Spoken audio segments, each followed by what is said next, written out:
کئی بیچارے بد نصیب ایسے ہیں کہ روزہ ہی رکھیں. میں نے اپنے ہمارے گھر وہاں پہ چوکیدار گلی میں بیٹھا ہوتا تھا. کل میں نے پوچھا، میں کہ جی آپ نے افطاری کر لی؟ آپ نے افطاری کہاں سے کی؟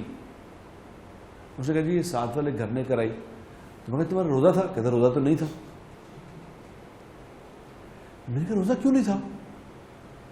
کہتا جی میں دوائی شوائی کھانی ہوتی ہے، میں ذرا مرچا نہیں کھانا، تو ذرا لائٹ میرا کھانا ہے، تو پھر وہ ذرا مینج نہیں ہو.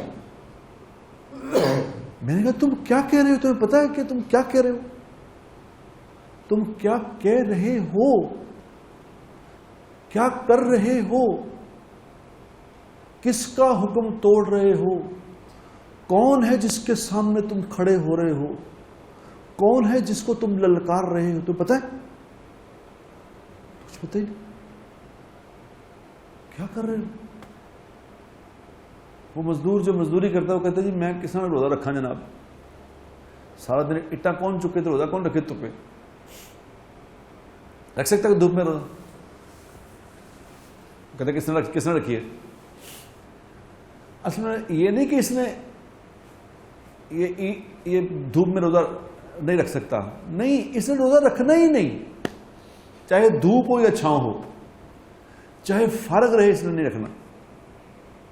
اگر اس نے روزے رکھنے کی نیت کی ہوتی تو اللہ اس کے لیے بندوبست کر دیتا.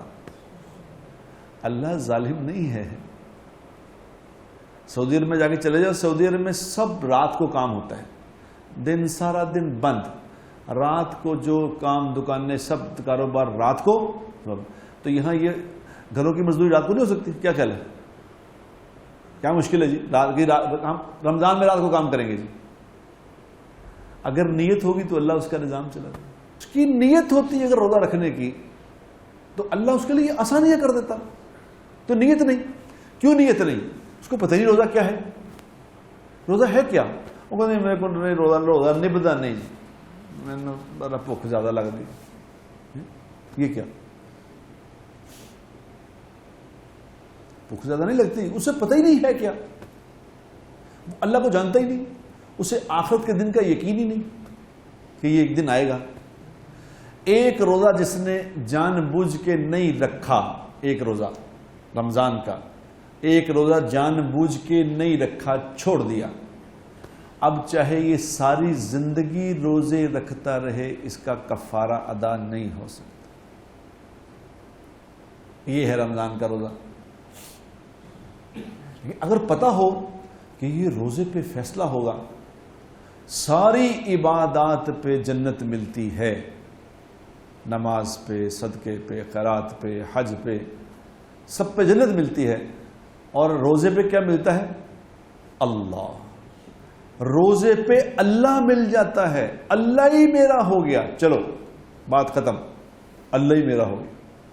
یہ کسی اور عبادت پہ نہیں، روزے پہ اللہ ملتا ہے. کسی کو یہ یقین کی بات ہے، کسی کو کوئی روزہ رکھیں گے، اگر آپ روزہ رکھیں گے تو آپ کی پرائم منسٹر سے جگری دوستی ہو جائے گی. تو بتاؤ پرائم منسٹر سے دوستی کے لیے روزہ رکھ لے گا؟ یہاں اللہ کہہ رہے ہیں کہ میرے سے تیری جگری دوستی ہو گئی، تو میرا جگری دوست بن گیا، چلو اب میں تجھے مل گیا، اب میں تیرا ہو گیا، جو تو کہا کرے گا ہو جایا کرے گا. اب اگر یقین ہوتا تو کیا کرتا؟ روزہ رکھ لیتا کہ نہیں؟ سارا مسئلہ یقین کی کمزوری کا ہے میرے دوستوں.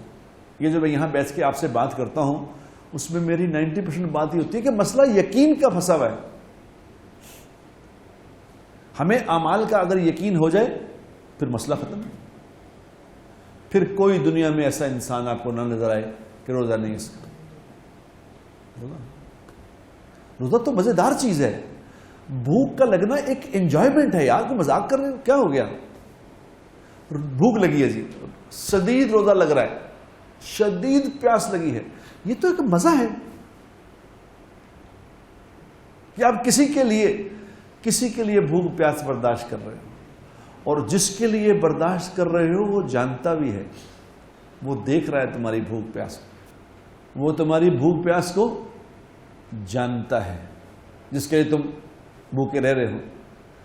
اور وہ پھر شام کو فرشتوں کو اکٹھا کرے گا، فرشتوں کو اکٹھا کر کے بلا کے کہے گا کہ تمہیں پتہ ہے یہ لوگ جو بھوکے پیاسے تھے یہ کیوں تھے بھلا؟ بتاؤ کیوں تھے؟ تو اللہ خود ہی سوال کرے گا، خود ہی جواب دے گا، یہ اس لیے بھوکے پیاسے تھے، یہ مجھے خوش کرنا چاہتے تھے، اس لیے تھے یہ بھوکے پیاسے۔ تو پھر کیا اللہ کہیں گے؟